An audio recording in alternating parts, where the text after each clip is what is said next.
नमस्कार साथीहरू। 2046 सालमा पञ्चायत ढल्यो, बहुदल आयो। त्यस यता प्रत्येक निर्वाचनमा केपी ओलीले लगातार झापालाई आफ्नो निर्वाचन क्षेत्र बनाउँदै आएका छन्।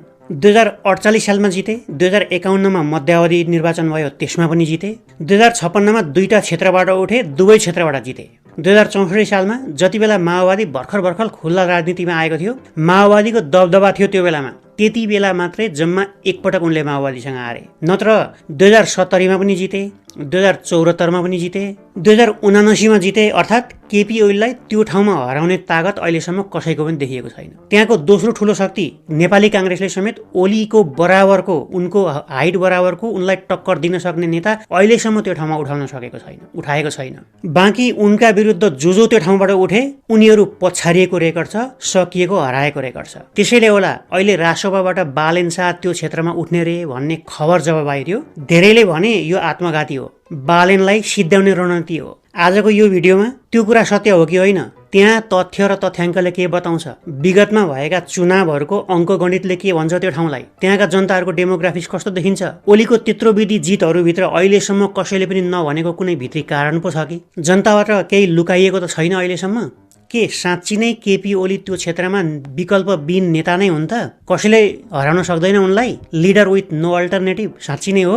आउनुहोस् त्यो कुरा हेरौँ आजको यो भिडियोमा तथ्याङ्क सहित। यो हो झापा जिल्ला, अनि यो हो झापा जिल्लाको निर्वाचन क्षेत्र नम्बर 5 अर्थात् ओलीको क्षेत्र। यहाँभित्र दमक नगरपालिकाका सबै 10 वटा ओडाहरू, कमल गाउँपालिकाका 7 वटा ओडाहरू सबै, गौरादह नगरपालिकाको 1 देखि 8 सम्मका वडाहरू, अनि गौरीगञ्ज पालिकाको 3 देखि 6 सम्मका वडाहरू पर्छन्। अर्थात् सहरी क्षेत्रदेखि गाउँसम्म, पहाडेदेखि आदिवासीसम्म सबैको जनसङ्ख्या भएको मिश्रित क्षेत्र हो यो। अब सबैभन्दा पहिला यो क्षेत्रको 2079 सालको प्रतिनिधि सभा निर्वाचनको परिणाम कस्तो थियो त्यो हेरौँ आउनुहोस्। प्रत्यक्ष अर्थात् पहिलो हुनेले जित्ने निर्वाचनतर्फ एमालेका केपी ओलीको 52,319 मत, उनका निकटतम प्रतिद्वन्दी नेपाली कांग्रेसका खगेन्द्र अधिकारीको 23,743 मत, अर्थात् आधा भन्दा पनि कम। अझ भन्ने हो भने यहाँभन्दा तल भएका सबै दलहरूलाई एक साइडमा लगाउने हो र केपी ओलीलाई एक ठाउँमा राख्ने हो भने अझै पनि केपी ओलीले ल्याएको मतले नै जित्छ, उनकै भोट बढी छ। सिधासिधी हेर्दाखेरि एकातिर केपी ओली, अरूतिर बाँकी सबै गर्दाखेरि नि केपी ओलीलाई कसैले पछार्न नसक्ने देखिन्छ त्यो ठाउँमा। तर एकछिन पख्नुहोस्,